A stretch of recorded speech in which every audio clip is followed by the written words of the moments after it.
Assalamualaikum warahmatullahi wabarakatuh. Di sini saya akan menerangkan masa kejayaan sampai runtuhnya VOC. Yang pertama yaitu pengertian VOC. Apakah itu VOC?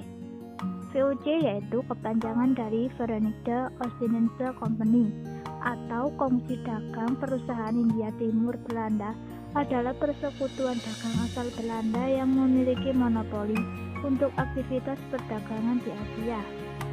VOC didirikan pada tanggal 20 Maret 1602 atau disebut Hindia Timur. Mengapa demikian? Karena ada pula persekutuan dagang untuk kawasan Hindia Barat bernama Geoffroyde West-Indische Compagnie. Perusahaan ini dianggap sebagai perusahaan multinasional pertama di dunia, sekaligus perusahaan pertama yang mengeluarkan sistem pembagian saham. Walaupun sebenarnya VOC merupakan suatu persekutuan badan dagang saja, namun badan dagang ini istimewa karena didukung oleh negara dan diberi fasilitas-fasilitas sendiri yang istimewa. Seperti VOC boleh memiliki tentara dan boleh bernegosiasi dengan negara lain, atau bisa dikatakan VOC adalah negara dalam negara.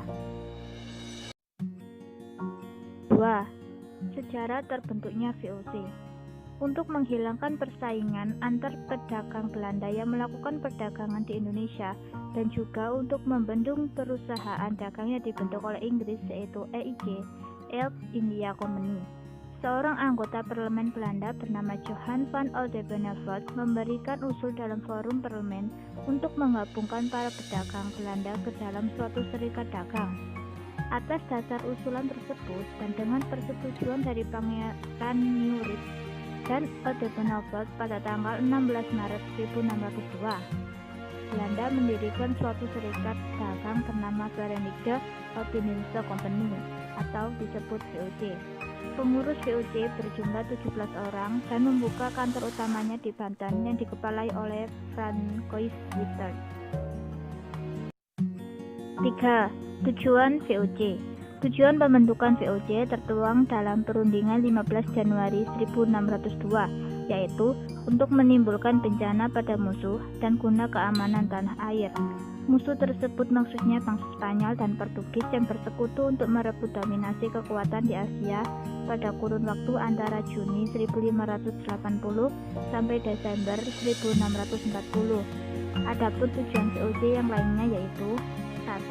Membantu dana pemerintahan Belanda. 2. Menguasai kerajaan di Indonesia. 3. Menguasai pelabuhan penting di Indonesia. 4. Menghindari persaingan curang yang akan merugikan para pedagang Belanda.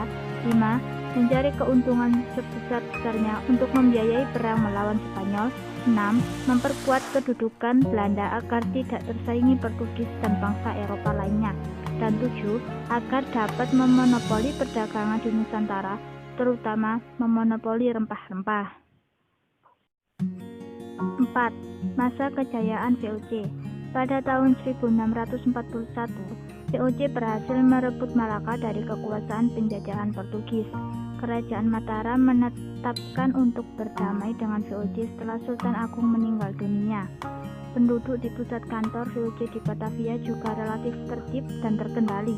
Sementara di Indonesia Timur, VOC semakin kuat setelah berhasil menuntaskan perlawanan dari Kerajaan Goa yang dipimpin oleh Sultan Hasanuddin. Selain itu, VOC juga berhasil memaksa Raja Sulaiman dari Kerajaan Kalimantan Selatan untuk menandatangani kontrak monopoli perdagangan. Sementara di Maluku, VOC menjalankan taktik adu domba dengan membantu putra Alam memerangi Sultan Nuku. Hingga akhirnya VOC dapat memegang kendali perdagangan di Maluku.